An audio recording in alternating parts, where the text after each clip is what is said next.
Praise lord. ఈరోజు ఒక సామెత నేర్చుకుందామా? సామెతల గ్రంథం 31వ అధ్యాయం 30వ వచనం. అందము మోసకరము, సౌందర్యం వ్యర్థము, యెహోవా యందు భయభక్తులు కలిగిన స్త్రీ కొనియాడబడును. మనిషికి రూపాన్ని ఇచ్చింది దేవుడే, మనిషికి అందాన్ని ఇచ్చింది దేవుడే, సౌందర్యాన్ని ఇచ్చింది దేవుడే.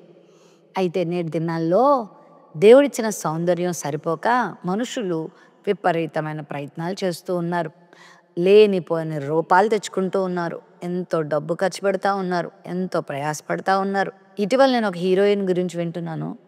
ఆమె తన ముఖ రూపాన్ని సరిచేసుకోవడానికి ఎన్నో సర్జరీలు చేయించుకుందంట. చివరికి ఆమె చనిపోక తప్పలేదు. తన కాలం అయిపోయిన తర్వాత, తన సమయం అయిపోయాక ఆమె చనిపోక తప్పలేదు. లోకంలో మనం అందం కొరకు ఎంత పరితపించినా మన అందము మోసమే, సౌందర్యం వ్యర్థమే. అలా అని పరిశుభ్రంగా ఉండొద్దు అని బైబిల్ చెప్పట్లేదు. వ్యర్థమైన అలంకరణల కోసం, వ్యర్థమైన సౌందర్య పోషకాల కోసం మనం పరితపించొద్దు.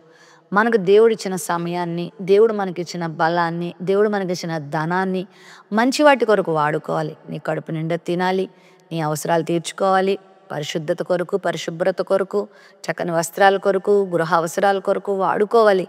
కానీ లేనిపోయిన వాటి కొరకు ప్రాకులాడకూడదు. వాక్యానికి విరుద్ధంగా మనం జీవించకూడదు. వాక్యం పరిశుద్ధతకు పెద్దపీట వేసింది. అంతరంగాన్ని పరిశోధించే దేవుడు. అంతరంగంలో కుళ్ళుంచుకొని, అంతరంగంలో పాపం ఉంచుకొని, అంతరంగంలో వేషధారణ ఉంచుకొని పైకి నువ్వు ఎంత అందాన్ని ప్రదర్శిస్తే ప్రయోజనం ఉంది? సాధుత్వము, మృదుత్వము, గుణం అనే అక్షయ అలంకారం దేవుడు కోరుతున్నాడు. ఇతరులను ప్రేమించే స్వభావం, గౌరవించే స్వభావము, లోబడే స్వభావము, స్వార్థం లేని స్వభావము నీలో ఉంటే అదే గొప్ప అందం.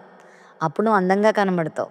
ఇతరులని అర్థం చేసుకుంటూ కుటుంబంలో, సమాజంలో, సంఘంలో నువ్వు దైవికంగా జీవించినప్పుడు ఈ ప్రపంచంలో హీరోయిన్ల కన్నా నువ్వే అందంగా ఉంటావు. అదే యెహోవా యందు భయభక్తులు అని పిలువబడింది.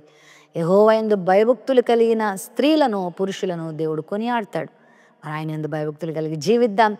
అందం కంటే, సౌందర్యం కంటే ప్రభు మహిమ కొరకు బ్రతికి దేవుని ద్వారా మెప్పు పొందుకుందాం.